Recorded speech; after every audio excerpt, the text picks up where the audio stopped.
she's that baby, the pride of Wisconsin. Jim Bob, where the hell's my bowl? Fala, nação! Fala, seus Lombo Leapers! Estamos entrando no ar com mais um episódio aí do Lombo Leapers Podcast, em formato de estreia aqui no canal do YouTube e posteriormente vai entrar no ar aí nos agregadores de podcast. E mais uma vez é para a gente falar aí do gigantesco Green Bay Packers, né? Como é de rotina aqui no Lombo Leapers. E dessa vez a gente vai, nesse episódio 348, a gente vai analisar aí a classe do draft dos Packers aí de 2025, que, enfim, está formado, já estão, os caras já estão com numeração já definida. O Matthew Gooden iria usar 81 e agora vai usar 22, por influência da avó. E já tivemos o minicamp de calouros. Mas a gente vai, nesse episódio, aí, analisar o contexto das escolhas ali, aonde elas saíram, se elas deveriam ter ocorrido, aonde que a escolha, se ela era de fato, a escolha deveria ter saído em determinada rodada, em determinada posição, e avaliar a classe no geral aí, ver o que é que a gente pode esperar para o futuro aí de cada jogador que o Brian Gutekunst selecionou. E comigo nessa tá o Ricardo aí para analisar mais uma classe, acho que é a 7ª ou 8ª do Brian Gutekunst, né? E esperamos que dessa vez seja uma classe que renda frutos, né, Ricardo? Boa noite, Igor, boa noite todo mundo. Boa noite, bom dia, né, para todo mundo que nos assiste, nos escuta aí posteriormente. É isso, cara, vamos torcer para ser uma boa classe, mas a gente não pode deixar, o que sempre eu falo, né, a gente tem que fazer a análise pós-draft imediatamente, porque é assim que as coisas são, o draft é analisado antes, durante, ato, né, e o pós que é definitivo, né, depois de 3 anos, para a gente ver como é que essa classe vai, de fato, se desenhou. Mas a gente não pode deixar de falar aqui de valor, de avaliações, de board, do que estava disponível, das escolhas, enfim. E vamos fazer a avaliação nesse sentido, e óbvio que a projeção é sempre de torcida para que tudo dê certo, né? Mas eu, pelo menos, tento sempre pensar de uma maneira racional dentro daquilo que o time faz, né, de escolhas e como isso vai impactar no planejamento. Sim, não, a gente sempre tem que ter esse olhar. E vamos começar a falar da primeira escolha, né, que é a do Matthew Golden, né, na primeira rodada. Para mim, não tinha muito segredo, né, Ricardo? Era meio que escolha óbvia ali. Eu acho que se o Packers meio que fugisse dessa escolha, eu acho que, enfim, iria ficar aquela sensação de que, poderia, né, ter sido diferente, porque a gente, nos últimos anos, as escolhas de primeira rodada do Packers fica com aquele meio gostinho de meio que amargo para o torcedor, e sempre acaba saindo a escolha que o torcedor não queria. E dessa vez o torcedor acho que vibrou como um gol de Copa do Mundo, com o Matthew Golden lá, né, sendo ovacionado lá em Green Bay, e ele gostou de ser escolhido pelos Packers e se vê se encaixando muito bem nesse ataque do Matt LaFleur. Enfim, o que você via além do Matthew Golden ali como uma possível escolha nessa primeira rodada? Cara, assim, dá para dizer que é pique óbvia, mas ao mesmo tempo, para mim, não era uma pique óbvia para o Packers, porque, enfim, o Packers não draftava o wide receiver, é aquela velha história, todo mundo sabe, ele Javon Walker em 2002. Para mim, era uma pique óbvia por questão do... unia tudo ali, valor, posição. Para mim, era um jogador que já estava... Eu não acreditava que ia estar disponível na Boyd naquela altura, acreditava que já teria saído, então, assim...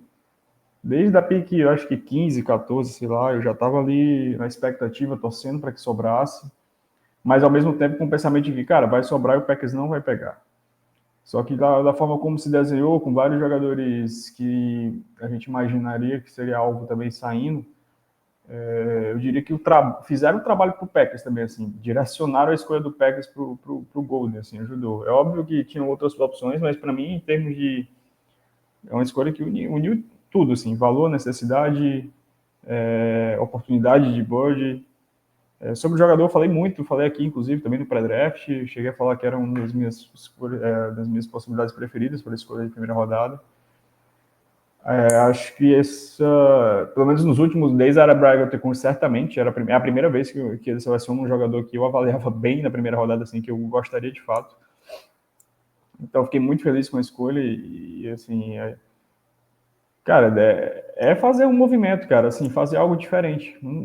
Tá mais que claro que como o Packers vem trabalhando nos últimos anos, não tá dando certo, né? Não tá dando certo porque o nosso objetivo é Super Bowl e mais do que isso. É óbvio que o Packers vem tendo um sucesso constante, mas com um asterisco de que nos últimos anos a gente não tem vencido a divisão, a gente ficou por 2 anos fora dos playoffs, mas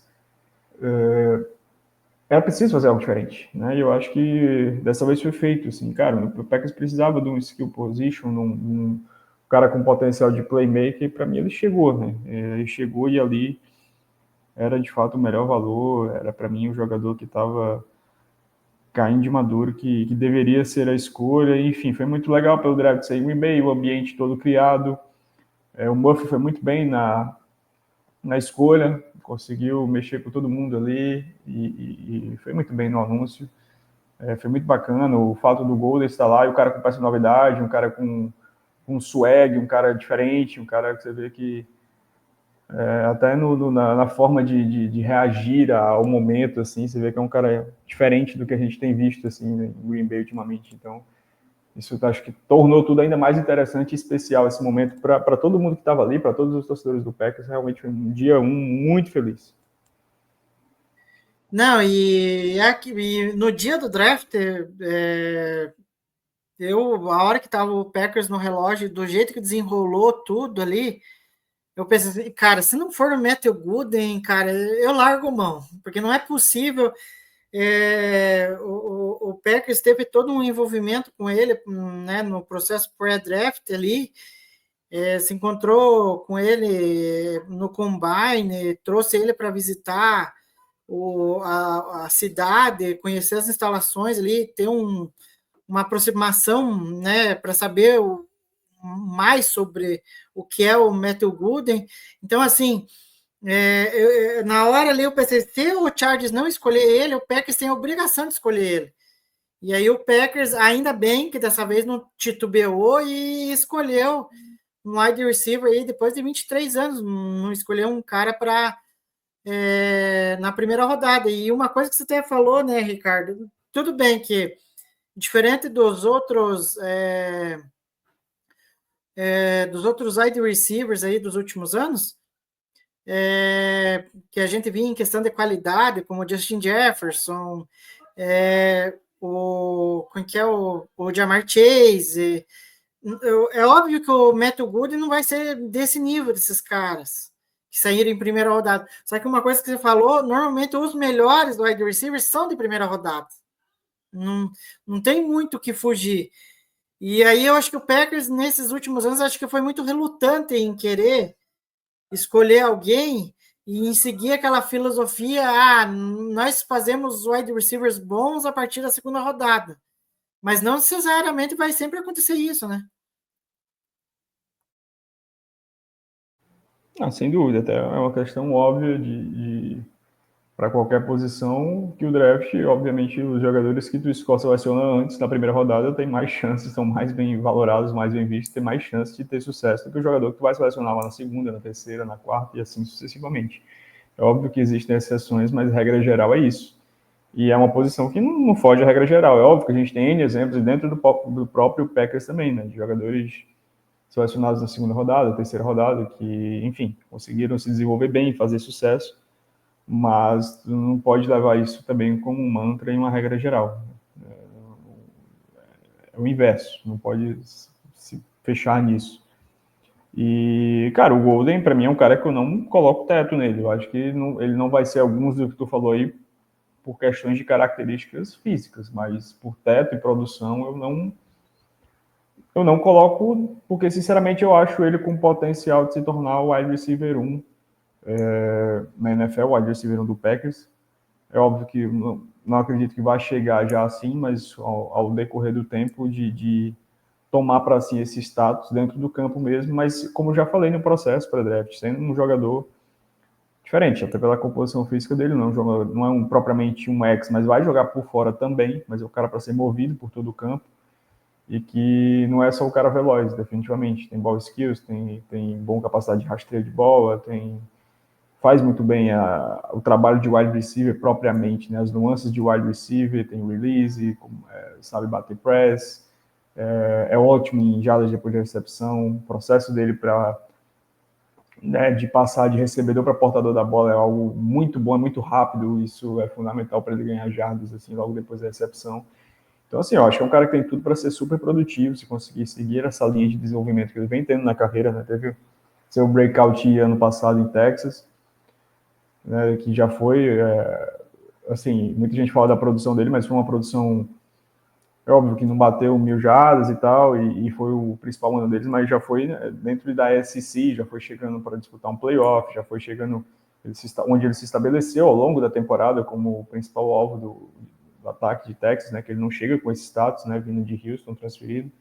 Então, assim, é um jogador que eu não coloco um teto, assim, eu não vejo ele, não consigo, tipo assim, limitá-lo. Eu acho que é um cara que ele pode ter muito sucesso na liga, assim. É óbvio que ele não vai ser o X, não vai ser esse cara como eu falei, né, esse protótipo de jogador maior para fazer determinadas jogadas, mas eu vejo com capacidade de se tornar aquele jogador para ser a leitura principal do ataque do time e tu mover ele pelo campo todo, cara, buscar mismatches, fazer realmente acontecer a partir dele e também abrir espaço para os demais, que é importante.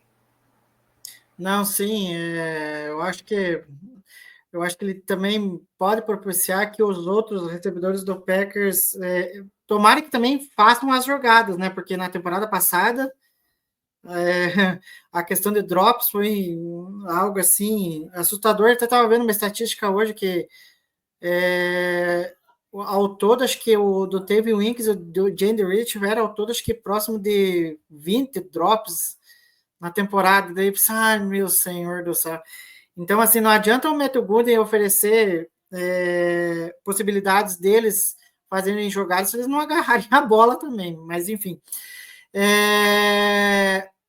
Avaliando a escolha, eu tirei um parâmetro aqui, Ricardo, para a gente avaliar. Ótimo, bom, regular, ruim ou péssimo. Para mim é ótimo, não tem muito o que fugir. Até porque eu estava vendo no consenso o Matthew Gooden estava como posição 19 ranqueado e ele saiu na 23. Até falei no Twitter que foi um pequeno hit, né? Hit não, um pequeno steal, né? Porque ele foi caindo e o Packers acabou selecionando ele na 23. Agora, para você é ótimo também, né? Ótimo, para mim era o wide receiver 2 do draft, né? Assim, para mim era Travis Hunter e o Travis Hunter, obviamente, tem essa questão, né, de ser cornerback também, mas era Travis Hunter e Matthew Golden, e depois vinham os demais. Então, para mim, foi ótimo, baita pick.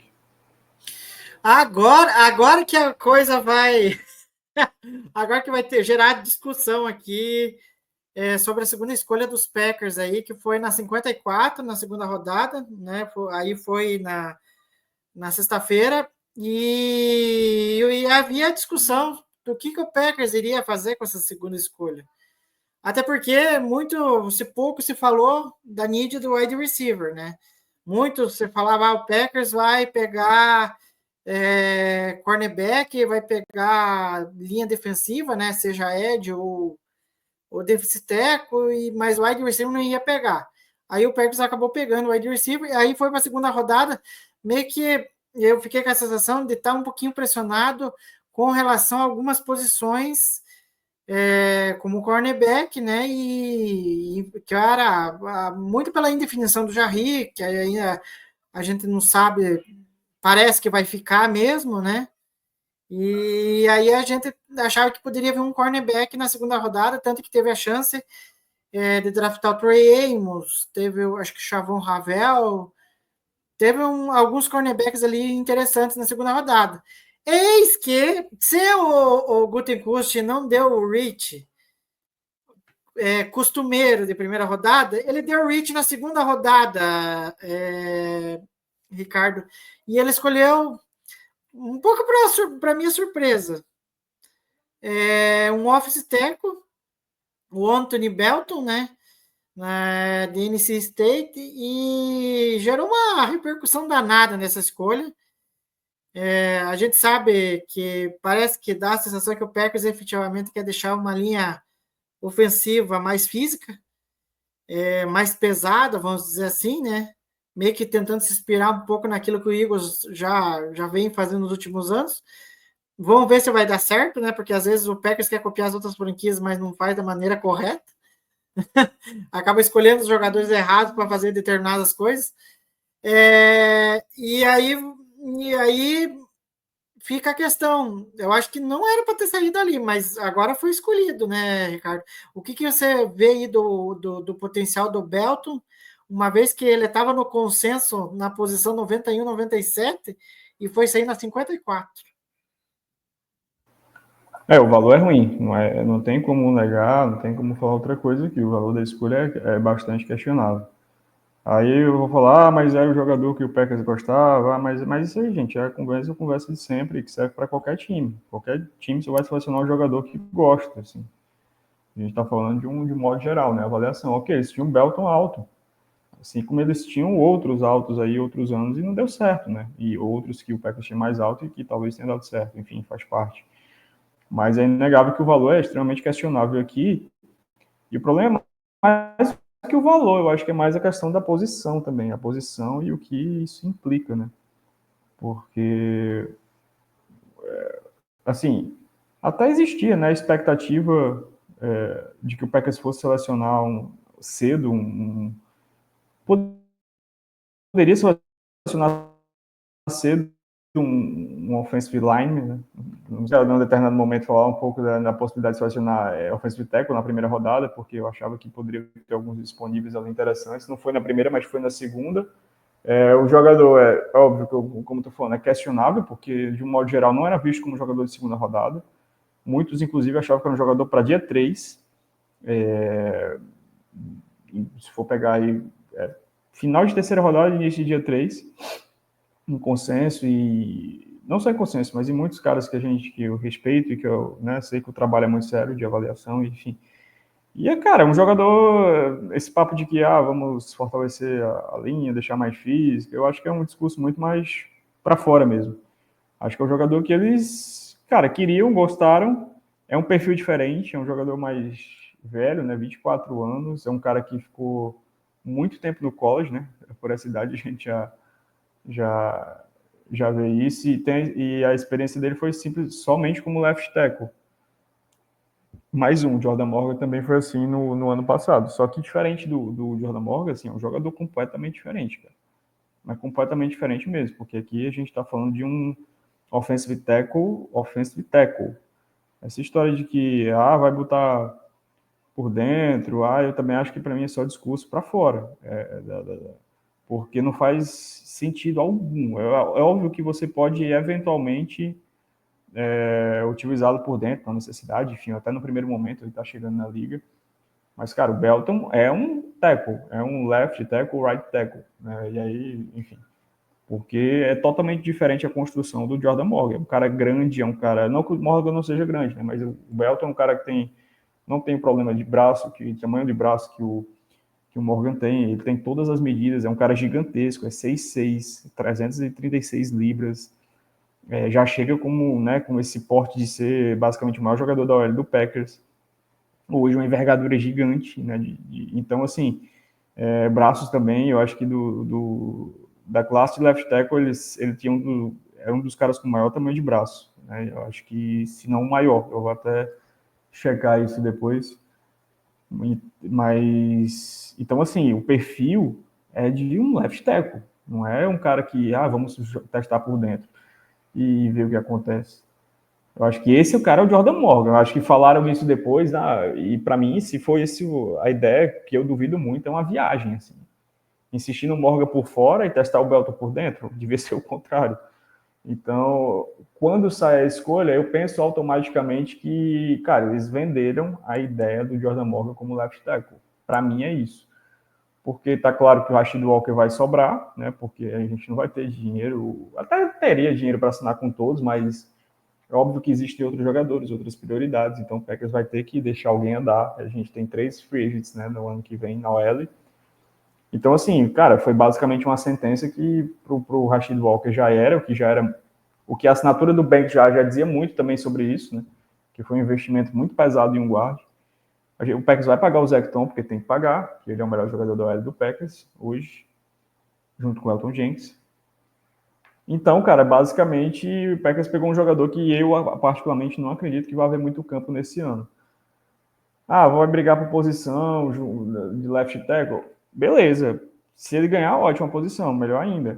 Tem potencial? Tem, mas eu ainda acho que o Rashid Walker assegura a sua posição para esse ano, para ser titular, até pelo fato de jogar pelo seu segundo contrato, né?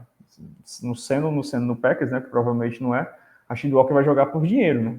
E óbvio que a gente já viu vários exemplos de jogadores que jogam muito bem nessa circunstância, tem que jogar bem, tem que elevar o seu nível para fazer seu nome na NFL.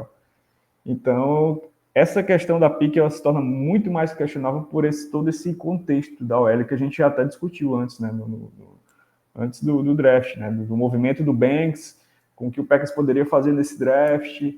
E eu acho que, para mim tá claro que a ideia eu acho que eles venderam essa ideia do Jordan Morgan de left tackle. Eu acho que eles podem até pregar isso aí para fora, esse discurso para fora, podem tentar, mas eu acho que o Belton chega numa boa posição, porque foi investido no capital de draft, né, interessante, um jogador de segunda rodada.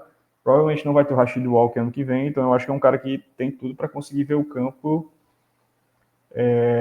ano que vem. Quem sabe ser o left tackle ou o right tackle, enfim, se eles pensarem em mudar o Zecton, até porque vão pagá-lo, enfim. Aí vamos ver como é que vai ficar essa formatação. Mas eu acho que é isso, e aí o Morgan vai ser titular por dentro, né? Provavelmente de right guard, porque a gente vai ter o Aaron Banks, né? Que já foi pago como um jogador, foi pago com dinheiro de titular e extremamente relevante. Então, essa é mais ou menos a formatação. E aí, quando tu parar para pensar que a gente está pegando uma escolha de segunda rodada, e mais uma vez um jogador que provavelmente não vai ver o campo esse ano, só vai estrear provavelmente em 2026, já com 25 anos, numa situação que, enfim, a gente não tem certeza, então deixa tudo, né, mais questionável, mas como eu falei, cara, o valor dessa escolha é ruim. O jogador pode ir bem? Pô, torço pra caramba. Eu acho que ele tem potencial físico, atlético, como falou, ele é um jogador, até pelo tamanho dele, né, não é exatamente esse atleta, mas é um atleta, um bom, ótimo atleta, mas é um cara realmente gigante. Essa ideia de que Belton por dentro, cara, eu acho que só numa eventualidade. Ele é tackle. Eu não fiz o scout dele pré-draft. Já vi algumas coisas, né? Agora, depois do draft, eu tirei alguns dias aí de folga de tape. Tô voltando aos poucos a dar uma olhada em alguns jogadores. Ainda vou fazer o scout dele, né, pós-draft. Mas do que eu vi, cara, é um tackle. Para mim é um tackle. Não tem essa de... Acho que só se der muito ruim mesmo, que aí tu tenta. Até porque eu nunca vi, cara. Guard em Green Bay de 6'6", para mim seria uma novidade. A gente nunca viu esse biotipo, né, em Green Bay. A gente vê em alguns outros times. Mas não é muita do Packers de fazer isso com jogadores desse porte. Né? Veremos. Não, e olhando pela perspectiva, né, do que você falou, que ele só jogou de left tackle, né, acho que teve uma coisa numa das conversas nossas, né, talvez agora o Packers tenha escolhido algum tackle puro mesmo, né, que joga efetivamente na posição de tackle. A questão em si não é você questionar. É óbvio que o Packers não é ruim você investir em linha ofensiva, mas a que a gente fica se questionando essas escolhas, principalmente as escolhas mais altas que o Packers faz em linha ofensiva, né? A gente teve o Josh Myers, talvez a escolha mais alta que eu acho que deu muito certo foi o Elton Jenkins, que, enfim, se tornou um espetáculo de jogador, e agora vamos ver como que ele vai atuar como center, né? Mas, assim, desde que chegou nos Packers, apesar da lesão, teve boas temporadas ali, jogando a linha ofensiva dos Packers, mas aí você pega Josh Myers, uma decepção tremenda, né? Sabendo que tinha o Creed Humphrey, naquele draft. Aí você pega agora o Belton, que a gente não sabe o que vai ser dele, né? Tanto que muita gente considera que foi um dos reaches, maiores reaches do draft, do último draft. Então, assim, e aí você pega as escolhas de rodadas de dia 3 do Packers em linha ofensiva, daí ele já acertou um pouquinho mais, né? Acertou no Zecton, acertou quem que é, no Rashid Walker. Tudo bem que teve o Sean Ryan, que saiu na terceira rodada, mas ok, é a terceira rodada, já não é você não pode esperar, você pode esperar que o cara vá bem, mas também não é obrigação que ele vá bem. E era outro, Igor, só tu falou do Sean, era outro que vinha do college tendo jogado só de left tackle, né? No caso, em UCLA, já com uma composição de física bem mais similar, por exemplo, do Jordan Morgan, né? Não só fisicamente, como até de características. E foi um cara que nunca foi candidato, né? Jogar como tackle, né? Na NFL pelo Packers. Então, deu uma resposta interessante, né? Ano passado, acho que ele conseguiu se estabelecer bem como titular. Vamos ver como é que é esse ano, porque até porque é outro que joga por contrato, mas entra nesse contexto que tu falou aí perfeitamente também. E aí vamos ver o que vai ser do futuro do Belton e aquilo, para a gente avaliar mesmo a escolha é só daqui 3 anos, porque o que podemos avaliar, né, Ricardo, é a questão do valor posicional ali.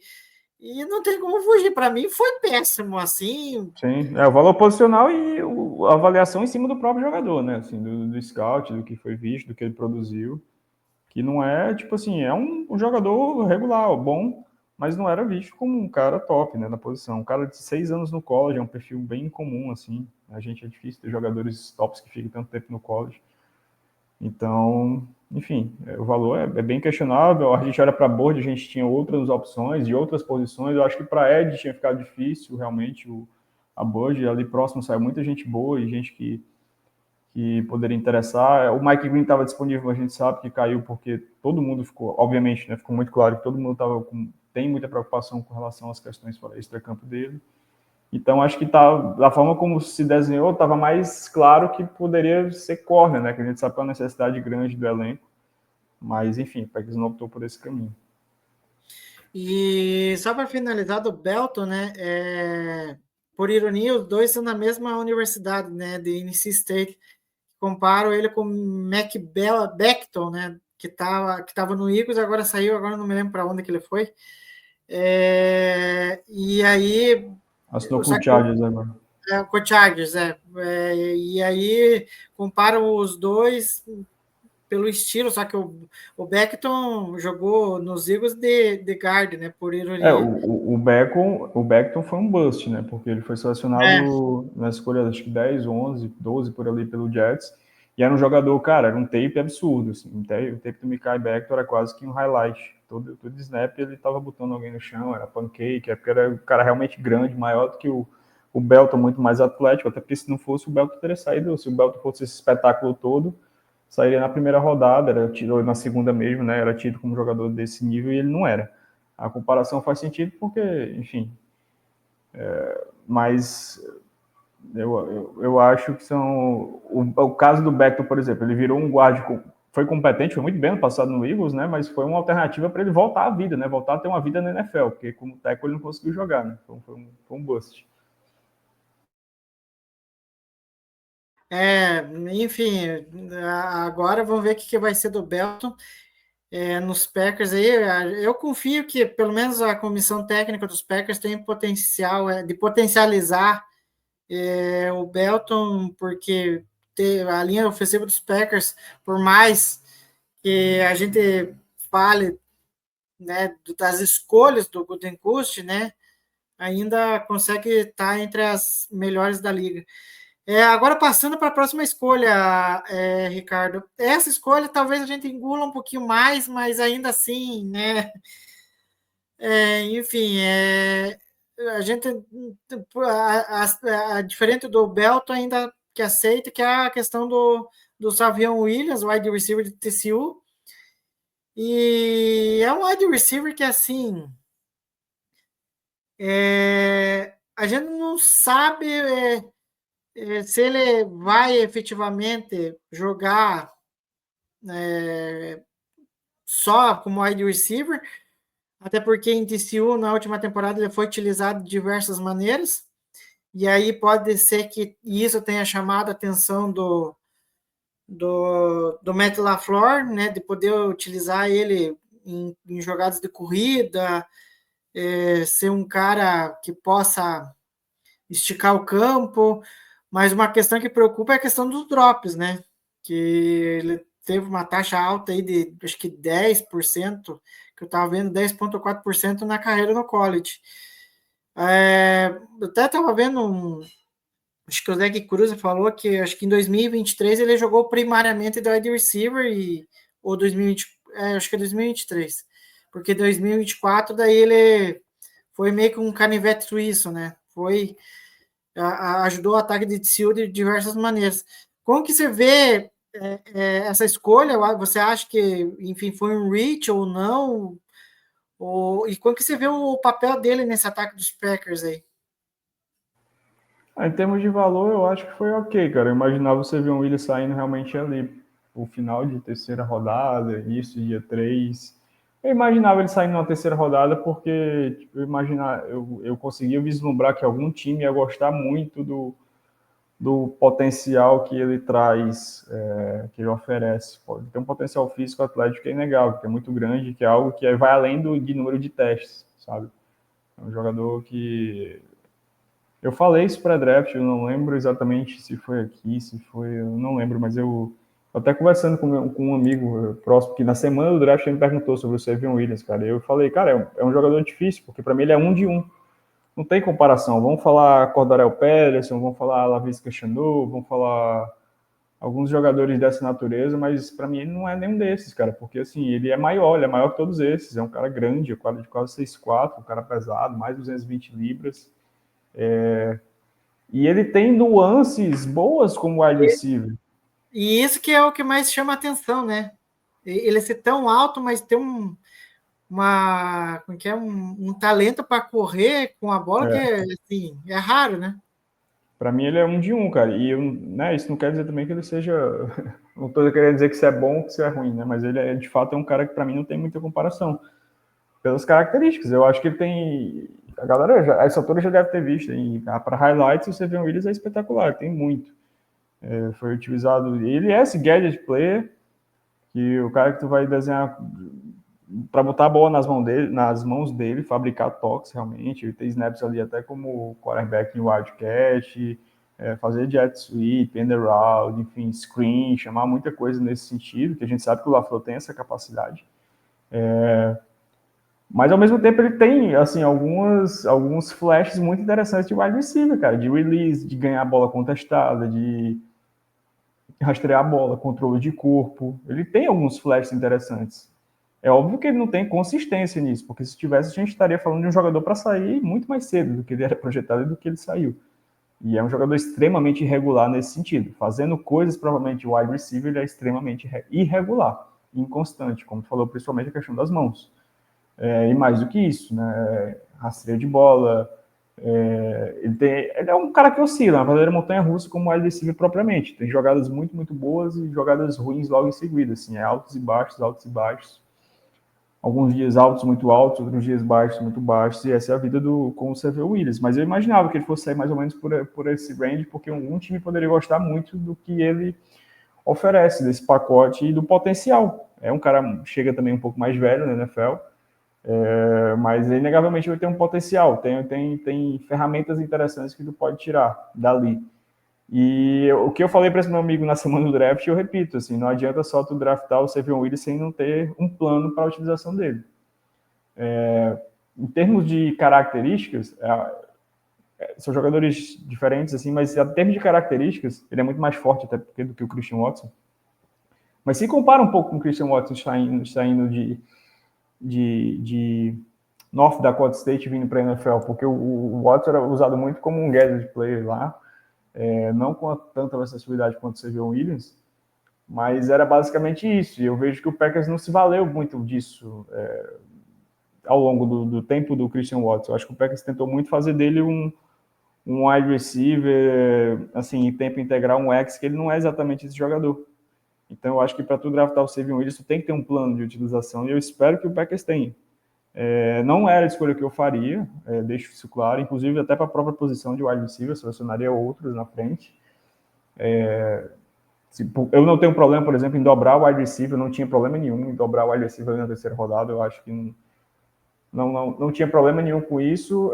Não era o jogador que eu selecionaria, mas eu consigo conviver com essa escolha. Assim. Eu acho que a gente vê um sentido, uma lógica por trás disso. Eu só espero que a utilização dele seja de maneira inteligente. Assim. Um jogador para ter 4, 5 toques por jogo, em princípio, assim, e enfim, aproveitar essas valências mesmo, assim, botar a bola nas mãos dele e ver o que pode sair dali. É muito bom em jardas depois de recepção, absorve muito bem o contato, quebra muito teco, ele teve uma taxa bem alta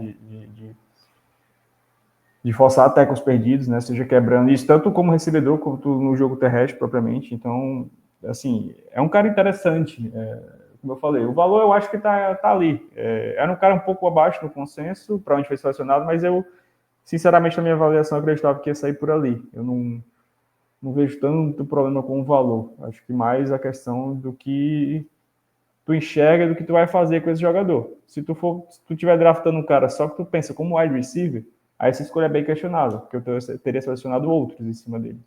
Agora, não, se tu vai planejar realmente a utilização do Savion Williams como esse jogador diferente para o ataque, essa weapon offensive, né? Esse cara que, enfim, vai ter toques fabricados de várias formas diferentes, aí ok. E só que eu vendo alguns vídeos dele, né, com relação a esse negócio de recepções, né, engraçado que acho que até o Zach Cruz falou, acho que foi o Zach Cruz que falou assim, que na maioria das recepções que ele fez bem, foram as recepções em que a bola saiu meio, né, não saiu perfeita, o passe não saiu perfeito, e aí ele conseguiu meio que fazer os ajustes com o corpo, e aí ele conseguiu fazer a recepção. E vamos ver como que o Matt LaFleur vai utilizar ele. A gente sabe que o Matt LaFleur consegue fazer desenhos ali para o ataque do Packers ali. É um dos melhores fazendo isso na liga, né? A gente viu o que o LaFleur fez com o Josh Jacobs, né? Em muitas jogadas terrestres que a gente viu ao longo da última temporada. Vamos ver como que vai ser a utilização do Savion Williams, né? E dá a sensação que o Packers meio que está atrás de alguém para que faça exclusivamente essa função, né?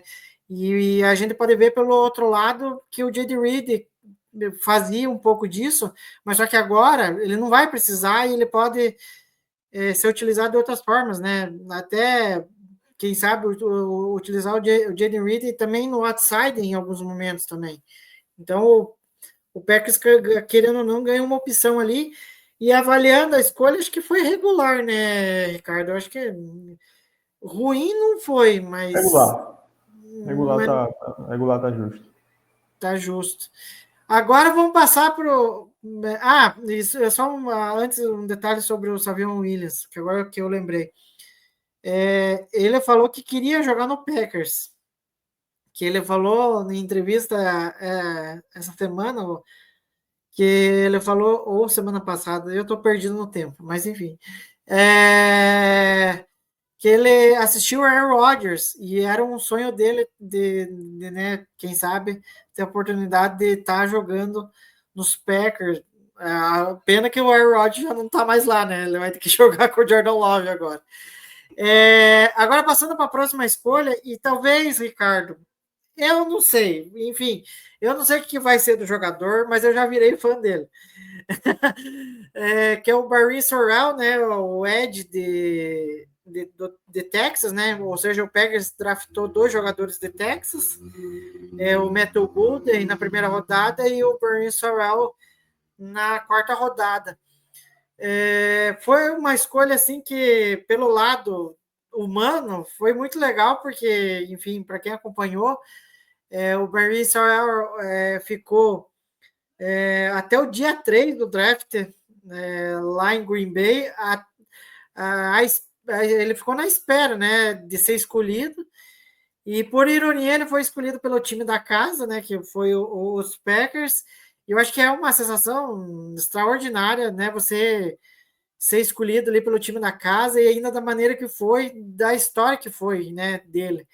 Que ele até falou que era algo que ele já estava mentalizando, né, que ele queria ter esse gostinho de lá estar no palco com o Roger Goodell.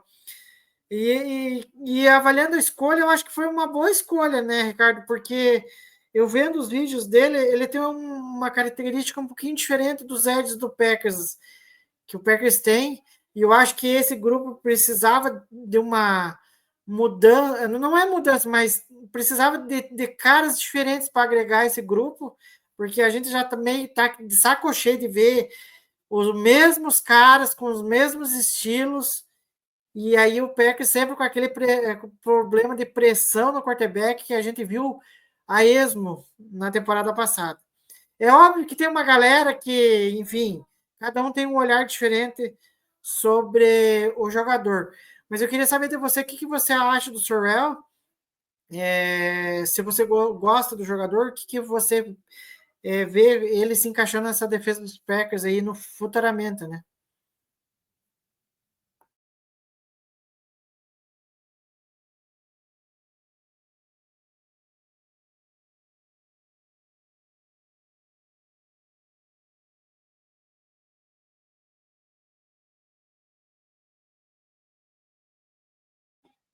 Deu uma travada aí, Ricardo. Aí, acho que agora destravou. Tá me ouvindo? Foi. Foi. Tá. Boa, não tinha dado uma travada. Cara, a escolha do Sorrell é uma boa escolha. Eu acho que é muito fácil. A sensação que tu colocou, né, que já é fã do jogador, ela não é só tua, é de vários torcedores, vários amigos já vi falando isso, que é muito fácil torcer pelo jogador, pelo carisma, pela personalidade que ele já vem mostrando, por tudo que a gente vem vendo dele, da família. O fato de ter ido por conta própria para Green Bay, ficar esperando lá. Né, eu sabia que não ia ser draftado no dia 1, obviamente. Tinha uma chance de ser selecionado no dia 2, mas saiu mesmo ali na quarta rodada. E foi sensacional, assim, a escolha dele. Acho que tão legal quanto, ou até mais do que a do Matthew Golden em termos de ambiente criado, né? Foi uma situação muito legal, realmente. É muito legal ver o Goodell também, né? Entrando no do jogador, se sensibilizando com a situação, que era um momento realmente especial, né? Dele ter ficado ali. E, cara, sobre campo e bola, eu gosto da escolha. Eu acho a escolha um bom valor. Para mim, é um jogador que poderia ter saído na terceira rodada ali. Essa classe de Ed, a gente falou, é uma classe muito boa, muito forte. Então, fatalmente, alguém sobraria ali. Tipo, né, um jogador com valor sobraria para dia 3. Isso iria acontecer. E o Sorrell foi eu acho que o cara que poderia ter saído tranquilamente ali no final do dia 2. Um jogador muito sólido mesmo, assim, nas duas áreas do jogo. Assim, é óbvio que ainda tem que evoluir um pouco em run stopper, mas é um cara muito sólido. Assim, eu gosto muito do que ele traz. Como tu falou, um jogador com composição diferente. É um cara menor, né, um pouco menor do que o que a gente tem ali na posição de edge. Ele tá mais para um Brenton Cox e um Kingsley Enagbare, né, em termos de composição física. É um jogador, não é exatamente aquele bender, mas ele tem um bend interessante, ele tem uma flexibilidade boa e tem um trabalho de mãos muito bom, assim, um cara que usa muito bem as mãos, chega bem na NFL, acho que nesse sentido, assim, chega avançado, chega sem precisar óbvio que precisa de polimento, mas não de tanto quanto outros jogadores. Então, acho que é um cara que agrega muito, se ele tem tudo para ser uma peça valiosa na rotação. A gente tem, obviamente, né, temperar nossas expectativas nesse sentido, né? Não adianta achar que a gente achou uma estrela no primeiro momento, mas assim, eu acho que é um jogador muito bom, tem potencial de entrar bem nessa rotação, a gente precisa disso. A gente viu ano passado, inclusive, que terminou o ano, os nossos jogadores que em tese seriam de fundo de rotação sendo os principais, né, em termos de impacto. Então, o Sorrell pode ganhar um espaço nesse sentido, né, junto com esses outros jogadores e, quem sabe, até se tornar um titular em tempo integral, porque assim, é um jogador muito sólido, como eu falei, muito confiável, sempre muito linear em termos de produção, consegue pressionar o quarterback mais do que... não tem problema de finalização, né, de sexo, tem uma produção interessante, mas, assim, um cara que conseguiu, tem boas taxas de pressão ao longo das outras temporadas, foi titular basicamente nos últimos 3 anos em Texas, é um cara super respeitado, fora de campo a gente, né, já tem visto isso e tem ouvido falar muita coisa boa a seu respeito, então, cara, assim, uma escolha boa, o valor é bom, é uma posição que a gente precisava de ajuda, eu acho que o jogador chega para agregar, né, eu acho que ele vai ajudar na rotação e quem sabe com o desenvolvimento, né, conseguir até dar um passinho além disso e se solidificar como um jogador importante na defesa do Packers. E tem aquele detalhe, né? Vai ter um novo treinador de linha defensiva, né? Vamos ver aí como que o DeMarcus Calverton vai desenvolver ele, vai mudar também um pouco esse marasmo, vamos falar a verdade, dos últimos anos da linha defensiva dos Packers, que assim, não meteu menos em ninguém, né? Principalmente na última temporada, né? Vamos ver se você faz alguma coisa, mas por aquilo que a gente vê, né, Ricardo? E eu acho que até a gente falou na temporada passada sobre isso. Às vezes não é só trocar de técnico, é jogador também. E aí é muitas das escolhas que o Packers fez e agora meio que está tentando direcionar culpados, mas a gente sabe quem que é o culpado verdadeiro, né? Às vezes é o GM que faz escolhas erradas. Eu acho que foi boa ou ótima, Ricardo, essa. Eu acho que é boa, né? Ou, enfim. Pra mim é boa escolha. Boa, né? Agora vamos passar para a próxima escolha. Daí as outras duas a gente faz num combo só. Que é a do Colin Oliver, que é o outro Edge. Mas, enfim, dizem que pode jogar de forma híbrida ali. Que foi escolhido na 5ª rodada. É um cara assim que. Aí, esse sim, né, Ricardo? Esse é totalmente diferente do que tem. Né? É aquele cara que a gente estava suplicando há um certo tempo, né? Pela característica, que é aquele cara que é o tal do Speed Rusher, né? Que é o cara ele tudo bem que é um cara mais pequeno, mas que tem mais facilidade, mais rapidez para chegar no QB, tem uma técnica um pouco diferente para passar pelo teco e teve algumas jogadas que eu vi assim do Colin Oliver, daí eu fiquei pensando assim, puxa vida, mas por que demorou tanto para vir um edge desse perfil para os Packers? E eu acho que eu me surpreendi pela escolha, porque é um cara assim que nem me passou pela cabeça dos Packers ter interesse nele. E eu acho que é um cara que veio para agregar para a linha defensiva, né, dos Packers aí, Ricardo. Cara, eu acho que assim, é porque a gente quer muito, né? Sempre quis muito, eu acho, né? Um speed rush, um cara com bend. O Colin Oliver tem isso, mas ele não é exatamente o Ed, né? Que a gente imaginava que viesse com esse perfil. Ele é um cara que ele vai ser um especialista, cara, assim, de terceira descida, basicamente. Porque vamos lá, deixa eu só até, não sei se vai dar para ver, cara. Eu tenho meu caderninho aqui que eu vi bastante Ed. E nos Eds eu até dividi por categorias, aqueles que me chamaram mais atenção, que eu vi em alguns pontos. Eu não sei se vai dar pra galera ver aqui, mas em bend, cara.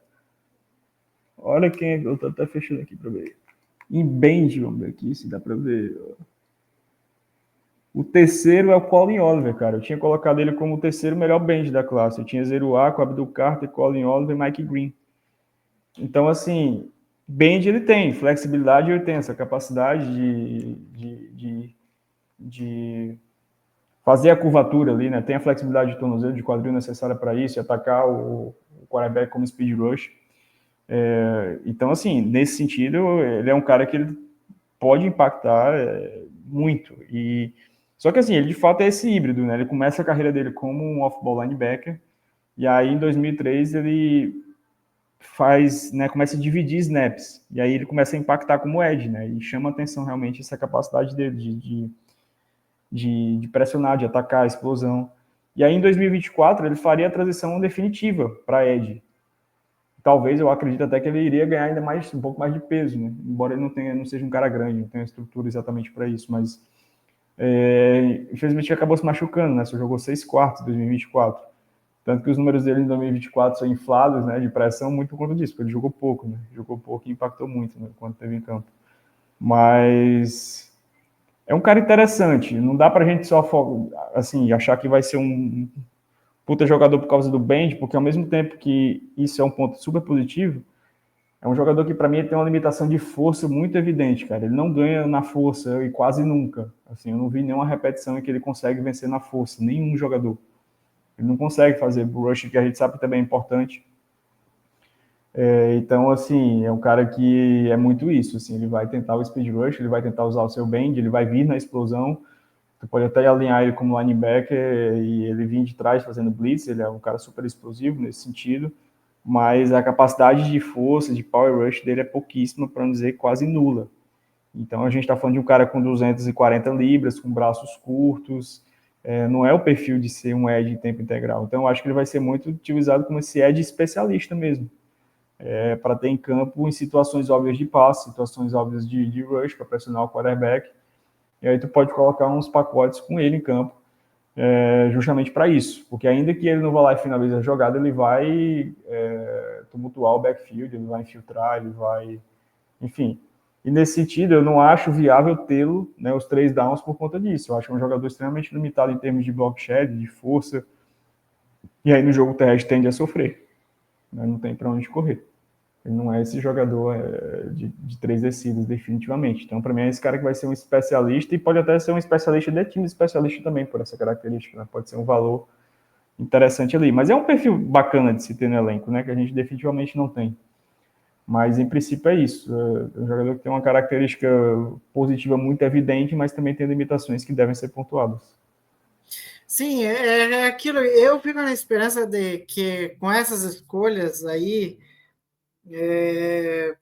que o Packers fez aí pro lado defensivo, eu acho que elas consigam efetivamente evoluir muito pela capacidade do Jeff Hafley, né, com a equipe de desenvolver esses caras, porque a gente viu a primeira temporada do Jeff Hafley, né, ele tipo assim, ele deu uma outra cara para a defesa dos Packers, e olha que ela teve alguns problemas ali, principalmente com relação à pressão, e eu acho que é algo que ficou claro aí que o Packers meio que atacou nesse draft para tentar meio que resolver isso. Teve a troca do técnico de linha defensiva, vamos ver se isso vai surtir algum efeito, mas eles estão tentando da maneira deles lá. Se vai ter resultado, a gente só vai saber na próxima temporada. Porque se fosse, tipo, o Joe Barry e trazer esses caras, a minha esperança de que esses caras desenvolvessem era quase perder zero. Agora, Ricardo, fechar com o Colin Oliver, acho que foi bom, né? Eu acho que podemos dizer assim, né? Boa escolha, boa pick. Eu acho que é uma aposta interessante nesse ponto do draft. O cara bem especialista, mas, cara, nesse ponto do draft, dia 3, vale a pena tu pegar jogadores assim, que tu tem uma valência muito evidente, muito forte, e apostar nisso, e desenvolver e explorar esse tipo de coisa. E agora vamos fechar com os dois aqui, porque, enfim, são escolhas. 2 não, 3 ainda, né? Mas deixa eu só pegar quem que foi as outras 3 escolhas, que aí a gente faz um combo só. Não é. Porque, o VAR... Não vamos falar desse cara aqui que agora que eu vi.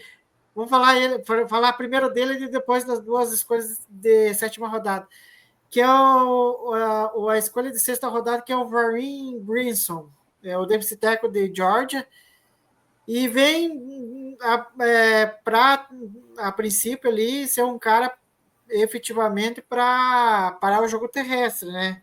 Pelo que eu vi alguns vídeos dele, e eu achei até bizarro um vídeo dele empurrando 2 caras ali sabe? Só ele sozinho e os dois caras tentando empurrar ele e ele indo com os dois, mostrando uma força física até assim, eu fiquei assustado de ver ele conseguir mover os caras para trás ali.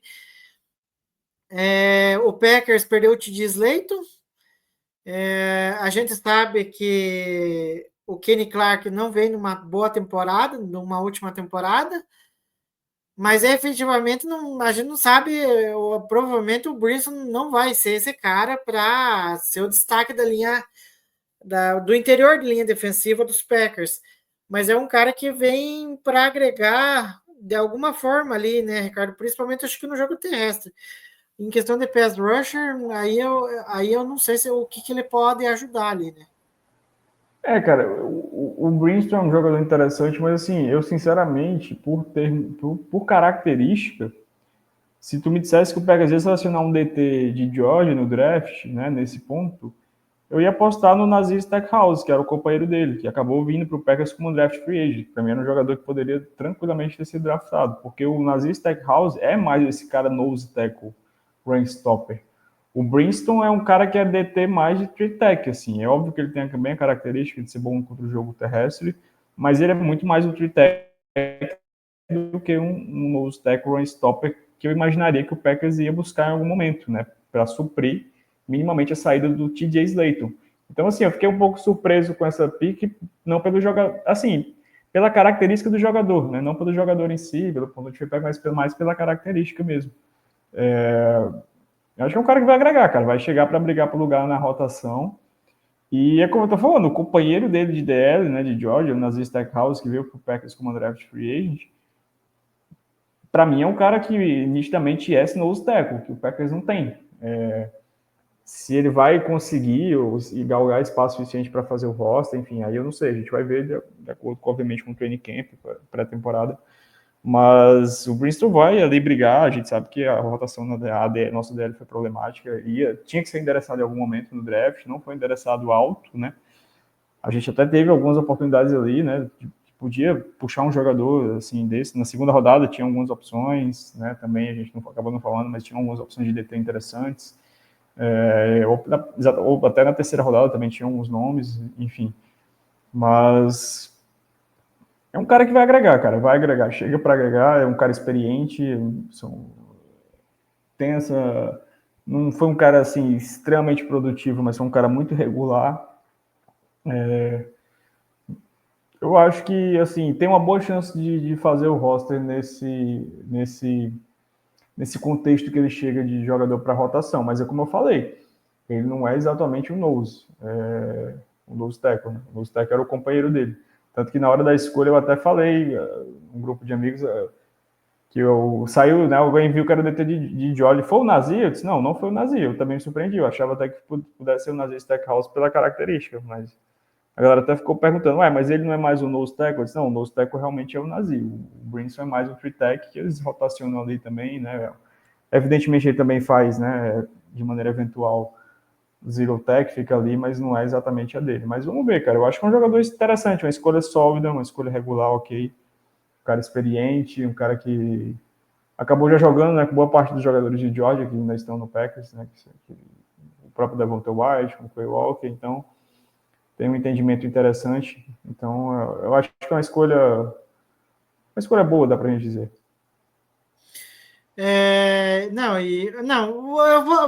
Vamos colocar boa porque só por causa dele também, porque ele deu entrevista e ele foi um cara que foi bem descontraído, né, conversando com os jornalistas e aí até falaram que ele é o primeiro, encontraram o primeiro cara que é fã do Kenny Clark, né, porque ele chegou lá e falou que recebeu uma mensagem do Kenny Clark, né, que o Kenny Clark deu boas-vindas para ele lá, e aí ele falou que ele não acreditou que recebeu a mensagem do Kenny Clark e acha que o Kenny Clark é uma lenda. Então, já diz muito. Ele até brincou que futuramente ele queria ser até comentarista da ESPN. Mas, então, só por causa disso eu vou colocar que foi boa a escolha. Agora, para a gente arrematar, Ricardo, as duas escolhas de sétima rodada. O Micah Robinson, o cornerback que tanto queria, veio só na sétima rodada de novo. E o John Williams, né, o outro jogador de linha ofensiva. É difícil você avaliar, né, jogadores ali de sétima rodada, né? Ou podem dar muito certo, né? Apesar que o retrospecto do Packers aí nos últimos anos meio que acertou em dois, vamos dizer assim, né? O Rashid Walker e o Carlton Valentine. Sem dúvida. E a gente fica na esperança de que esses dois possam contribuir de alguma forma no time, né? Sim, são dois jogadores que tinham tido, né, visita com o Packers, então, assim, o Packers nitidamente gostou do contato que teve com os jogadores estavam no radar, e acabou sendo o Packers indo lá e draftando. Eu acho que o Joe Williams até era um jogador para, de repente, ter sido draftado já naquele ponto do draft. O Michael Robinson não era um cara que falavam até que poderia ser um draft free agent, mas nesse ponto aí, cara, tu tem que ir com quem tu mais gostou mesmo, né? Quem tu tá confiando que pode dar jogador. O Robson eu vi muito pouco, né, no pré-draft, e até agora vi muito pouco do pós, até pela questão da limitação de tape mesmo, para assistir. O Joe Williams eu tinha visto mais um pouco porque eu achei interessante, né, porque é um cara que... Cincinnati não é exatamente um programa grande, mas é um programa que tem ganhado um pouco mais de relevância nos últimos anos, e é um cara que foi também titular como left tackle, mas só que ele, né, no momento da escolha, o Packers já entrega um pouco, né, como enxerga a utilização dele, já chama de guarde, então é um cara que deve jogar, né, mais por dentro mesmo. Então, assim, eu acho um cara, assim, para uma sétima rodada, é um jogador que ele pode assim, se desenvolver bem, cara, e brigar por vaga no roster tranquilamente. Eu vejo o John Williams como um jogador com um bom potencial. O Michael Robinson eu vou ter que ver mais um pouco, mas, assim, a gente queria corner, a gente esperava corner e chegou mais um níquel. É um jogador que é mais um níquel, né? Ele é corner, mas ele é mais um cara para jogar no níquel mesmo, um cara mais de slot, né, pequeno, né, um pouco menor nesse sentido, um cara mais ágil, assim, tem alguns, que deu para ver, tem alguns flashes interessantes de ball skills, é um cara que consegue roubar a bola, mas, assim, é um jogador que realmente era mais para ser undraft free agent, então tá difícil de avaliar do pouco que foi visto. Vai brigar pro vaga no roster, né, ambos, mas como corre muito curto, enfim, mas eu acho que a gente tem vários jogadores ali que podem ser níquel, então acho que é até difícil para ele, por característica, porque jogar no outside eu acho que ele não dificilmente conseguirá. O John Williams eu acho que tem boas perspectivas, cara, de brigar ali por vaga no roster ali, ainda mais com essa versatilidade de também jogar por dentro, que é outro, né, que no college não jogou assim, mas que vai ser utilizado dessa maneira. Vamos ver, se a gente conseguir pelo menos desenvolver bem um desses jogadores e virar um jogador ali útil, já vale bastante. Bom, eu considero os dois sem avaliação ali, porque, enfim, é final de draft, então, assim, se der muito certo, nossa, foi um achado, mas também se não der certo, também não vai fazer diferença alguma, porque eu digo assim, até falo brincando, que a rapa do tacho do draft é a sétima rodada. Para finalizar, Ricardo, aí entrando na reta final, eu queria saber de você, porque assim, tudo bem, eu respeito a opinião de todo mundo, cada um tem a sua, mas assim, uma coisa assim que isso falando assim para a galera, principalmente que cobre NFL aqui no Brasil, eu respeito, é o trabalho deles e tal, mas assim, é uma coisa assim que até me irrita de certa forma, que é com relação a avaliar, a fazer a avaliação de classes. E às vezes, na maioria das vezes, esse pessoal avalia sem entender, tentar entender um pouco do contexto do time. É óbvio que nem a gente analisou aqui, o Packers fez algumas apostas, principalmente no Belton, vamos dizer assim, que a gente achou, não achou justo, né? Achou um reach muito grande para um jogador assim que, enfim, a gente só o futuro dirá se ele vai valer vai valer aquilo que na posição que ele saiu no draft, né? Que é na segunda rodada ali, na posição 54. Mas aí teve uma galera ali que não gostou da classe porque não gostou do Sorrell, não gostou, sei lá, do Oliver, do Brinson. E aí eu fico assim me questionando, mas será que a galera também entende um pouco do contexto, né? Do time? Daí uma galera falando assim, mas dobrou o wide receiver, para que dobrar o wide receiver? Mas, assim, para mim, pelo menos na minha visão, você pode questionar algumas escolhas do Packers, mas eu procuro entender por que elas aconteceram. E aí eu também não vou julgar que ela foi uma classe ruim, como muita gente falou. Né? Eu acho que, assim, a gente só vai saber se essa classe vai ser ruim mesmo daqui 3 anos.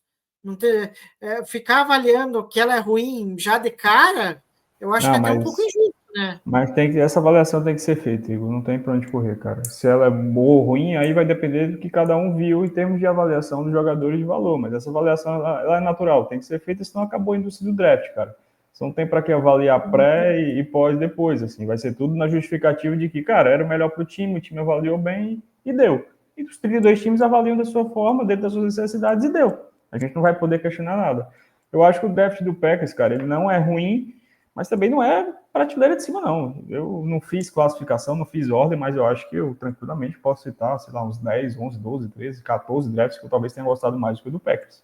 Eu acho que o draft do Packers, para mim, né, na minha avaliação do que eu vi dos jogadores, eu acho que o que puxa ele muito para cima é a escolha do Matthew Golden, porque para mim é uma escolha de muito valor, um jogador que eu gosto bastante, mas, por exemplo, para alguém que já não tinha um Matthew Golden tão alto, por exemplo, sei lá, tinha tinha muitas pessoas que não tinham, sei lá, Macmillan na frente, Ebuka, enfim, outros wide receivers, ou The Burden, e tinham na frente do Golden e não achavam o Golden, sei lá, um jogador para sair ali. Para essas pessoas, naturalmente, o draft do Packers vai estar ainda mais para baixo, porque para mim o que puxou para cima foi justamente a escolha do Golden. Quando tu pega uma segunda rodada no Anthony Belton, que é o valor ruim, quando tu pega uma terceira rodada no Savion Williams, que é um valor ok, mas é questionável, né? Se a gente for olhar, era mais ou menos ali, terceira, quarta rodada, talvez um cara mais para dia 3. Então, assim, eu consigo compreender, porque, tipo assim, no dia 3 não pega nenhum desses jogadores que, assim, a gente caíram, né? Que eram jogadores bem cotados. Porque quando a gente vai olhar, a maioria independente de quem foi, né, que tá avaliando, quem venceu, quem perdeu no draft, a gente vai olhar, são alguns jogadores que eram conhecidos, que todo mundo gostava, que, enfim, por algum motivo caíram e o time foi lá e pegou no dia 3. Naturalmente, eles sobem a avaliação sobre o draft desse time, porque em termos de valor, ele saiu ganhando ali. Mas é aquilo, cara, o Packers não é muito de fazer isso, de aproveitar quedas de jogadores específicos. Eventualmente a gente já fez isso, e deu certo. A gente pode até, é algo que pode até, assim, se repetir, mas obviamente que depende muito do contexto, do problema de cada jogador, não é algo também em geral. Mas, cara, eu concordo que, assim, em termos avaliativos, eu vejo o Packers bem ali a metade, não sei se é a metade superior, não sei se é a metade inferior, mas ali pela metade, cara, de classe, pela questão do valor, enfim. Eu acho que essa avaliação ela tem que ser feita mesmo, não tem pra onde correr, cara, porque como eu te falei, o draft ele é avaliado antes, durante, e o depois é 2 vezes, é o pós-draft imediato e o pós-draft, a avaliação final, né, que a gente vai olhar com 3, 4 anos o que é que essa classe rendeu, quem vai dar em jogador, quem tá renovando, quem vai sair, enfim, e vai virar pico compensatória, enfim. Mas essa avaliação, cara, ela é o que movimenta a indústria do draft. Não tem como fugir, não tem como deixar de fazer. Todos os grandes analistas fazem, e sem exceção, a galera de fora. E não vai agradar todo mundo. Eu acho que... Eu não vi muita coisa, sinceramente, mas eu acho que eu via do Danny Brugler, do The Athletic, eu acho que o Packers deve ter ficado ali em 20º, 19º, sei lá, enfim, não lembro exatamente, mas foi por ali. E eu não acho absurdo. Talvez eu coloque um pouco mais alto, mas eu acho que é por ali mesmo.